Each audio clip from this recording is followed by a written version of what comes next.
Eu vou lhe contar um pequeno mito, mas nós sabemos que o grande irmão está sempre vindo nos visitar ocultamente para ouvir o que nós dizemos. Que eles nos escutem.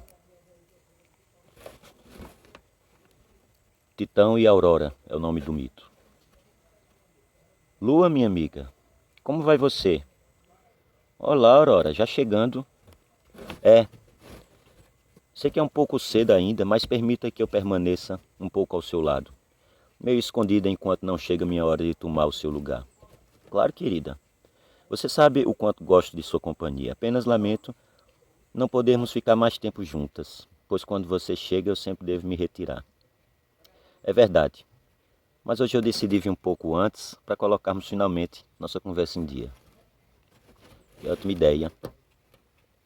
Me diga então, como tem sido sua vida? Bem, agora tem sido bem mais feliz do que nos últimos tempos. E seu belo marido Titão, como está? Bem, não exatamente como antes. Como assim, Aurora? Ora, você não soube a desgraça que se abateu sobre nós? Desgraça? Não sei de nenhuma desgraça. Faz tempo que não nos falamos. É verdade. É que fui eu a causadora involuntária da infelicidade que desceu sobre nós. Mais sobre meu marido, é verdade, do que sobre mim. Mas também sofri durante muito tempo as consequências do meu terrível descuido. Não estou entendendo nada, Aurora. Comece do começo. Tá bem, vou tentar lhe explicar o que houve partindo do meu casamento. Sim, o seu casamento com o Titão, eu lembro perfeitamente. Nossa, que belo rapaz ele era. Até eu fiquei tentado em roubá-lo de você. Sim, de fato, Titão era um belo rapaz, amiga Lua. Era, porém. Era? Conte de uma vez o que houve. Você deve saber que ele era um mortal, como outro qualquer, quando nos conhecemos. Sim, me lembro perfeitamente. Ele era, se não me engano, o filho do rei de Troia. Exatamente. Nossa felicidade era quase completa. Nos amávamos intensamente, mas eu tinha esse pesar secreto que me inquietava o tempo todo, a ponto de me tirar o sono. O fato de Titão não ser imortal como eu. Assim, apesar de toda a nossa felicidade, eu sabia que um dia teria de perdê-lo. Certa vez, após uma noite intensa de prazer, decidi falar pessoalmente com Júpiter. Pedi a ele que concedesse a imortalidade para o meu esposo. Júpiter, peço que torne minha felicidade eterna, como é a sua, ao lado de sua esposa Juno, que é imortal como você. E o que você quer exatamente? Deixe de rodeios. Júpiter me interrompeu, grosseiro como sempre. Gostaria, Deus Supremo, que você concedesse a Titão o dom da imortalidade. Mas não antes não tivesse feito, pois sem saber o condenava a uma vida de horrendos sofrimentos. Por que, Aurora? Bem, após muito insistir, consegui obter de Júpiter o que queria. E a partir daí você e Titão foram felizes para sempre. Melhor dizer, infelizes para sempre. No começo fomos, de fato, imensamente felizes. Tão logo transmiti a novidade para ele, fomos tomados de uma alegria sem limites. Imortal, Aurora. Imortal como você, ele dizia, pondo as mãos na cabeça. Durante o dia inteiro comemorávamos. No começo, de fato, éramos ambos jovens e dispostos, com todos os meios para gozarmos de uma vida intensa e proveitosa. Assim fomos vivendo sem nunca enjoarmos um do outro, pois nossos corpos e nossas almas gozavam da mais perfeita juventude e vitalidade. Um dia, porém, percebi enquanto jantávamos um fio de cabelo branco luzir sobre sua têmpora direita. Como fosse apenas um fio isolado, levei isso à conta de uma banalidade.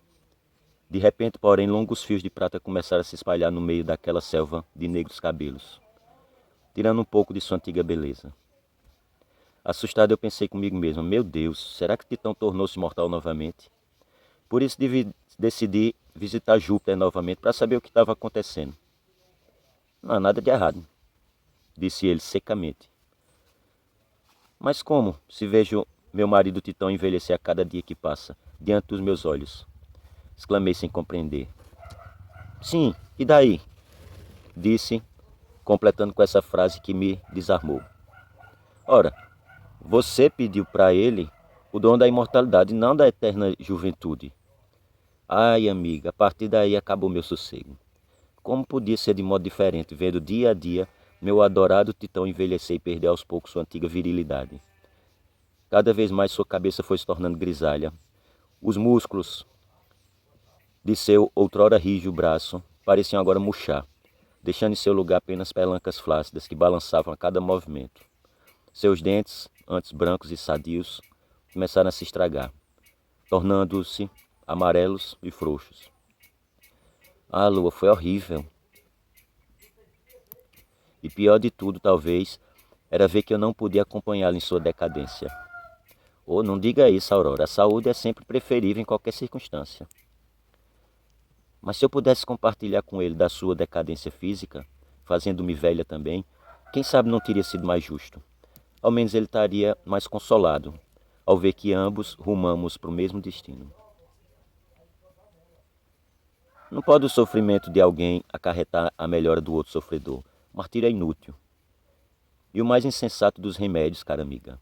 E aquele que exige tal sacrifício de alguém não passa de um fraco e de um egoísta. Sim, eu compreendi isso. Mas tentava de alguma forma incentivá-lo, lhe dizendo: Vamos, Titão, faça ao menos um esforço para prolongar sua saúde e sua juventude. Mas Titão perdera o ânimo. Já não era mais o mesmo de antes. Incapaz de suportar seu fardo, começou a exigir que eu me acabasse também, que me fizesse velha e feia como ele. Minha natureza, a princípio disposta a acompanhá-lo no seu negro fado, logo se rebelou. Na verdade, ele ainda teria muitos anos de vigor e forças, fizesse um esforço para recuperar sua antiga forma, ou algo que se aproximasse daquilo. Mas em vez de fazer isso em seu favor, preferiu partir para o caminho inverso, ou seja, o de anular a mim, tornando-me tão gasta e decrépita quanto ele. Quando eu compreendi isso, mudei meu ponto de vista, pois eu, com toda certeza, não agiria assim em relação a ele. Fez muito bem, Aurora. Cada qual tem de ser capaz de carregar o seu fardo, seja ele qual for. Se você fica cega, certamente não é cegando aos demais que resolverá o problema. Bem, seja como for, com o passar dos anos, todos os seus dentes começaram a ruir, e a sua mente principiou a dar evidentes sinais de senilidade. De tão tornar-se cada vez mais velho e ranzinza, resmungão, e o que é pior, destinado a nunca morrer. Embora isso pareça cruel, devo admitir que já não via mais naquele velho nem a sombra do que fora o meu amado. Era uma outra pessoa, completamente outra. Isso já era uma crueldade comigo e com ele, eu pensava. Os mortais ao menos têm a bênção da morte quando a velhice se torna um fardo intolerável, enquanto ele estava destinado a suportar todo aquele horror para sempre. Tudo isso eu pensei 1000 vezes. Você sabe, fiz o que pude, mas aí chegou um tempo em que não consegui mais. Chega um ponto em que a gente também quer viver. E aí, o que você fez com ele?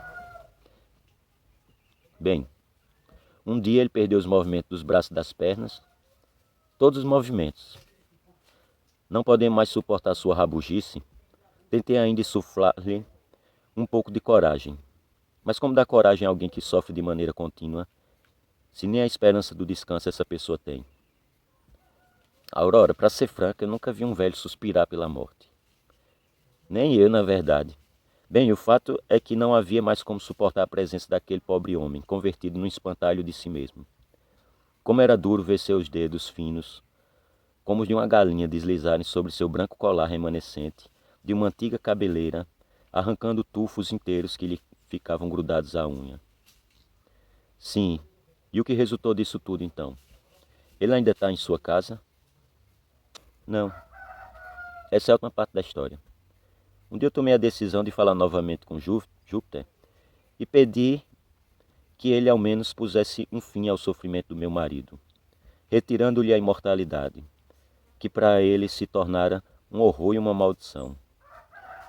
Júpiter disse que não podia fazê-lo, pois a imortalidade era um dom divino. Quem se tornou uma vez imortal não pode jamais deixar de sê-lo. Isso seria um contrassenso e eu acabaria sendo causa de escárnio, disse Júpiter, que nesse dia estava com uma boa vontade surpreendente. No entanto, permitirei que ele se transforme num outro ser, transformando dessa forma decaída. Faça a escolha e ela se realizará automaticamente, disse ele finalmente. Mais consolada, retornei para casa. Qualquer coisa era preferível a ser uma múmia, privada de movimentos para todo sempre, enquanto refazia o trajeto. Tão logo cheguei, entrei no quarto e o flagrei escutando, com um sorriso que espremia um resto de prazer. Uma cigarra que pousava num galho de uma árvore cantava com um alarido impressionante. Antes eu fosse essa cigarra, disse Titão, deixando escorrer do canto da boca um fio de saliva. Que assim seja, meu marido, disse ao seu ouvido. No mesmo instante, suas formas ressequidas desapareceram e vi erguer-se debaixo das cobertas uma bela cigarra prateada, que levantou-se rodopiando pelo quarto. E após pousar sobre minha cabeça, como que a me agradecer, sumiu-se pela janela. Que lindo! Quer dizer, ao menos foi uma boa solução para aquela triste situação, não? Sim. Agora ele está bem mais feliz. Com toda certeza. Aliás, todas as manhãs acordo com o seu canto. Às vezes recebo, à noite, também a sua visita. Ué, as cigarras cantam também à noite? E quem disse que visitas são para cantar? Mas veja, está na minha hora. Adeus, amiga. Adeus, querida.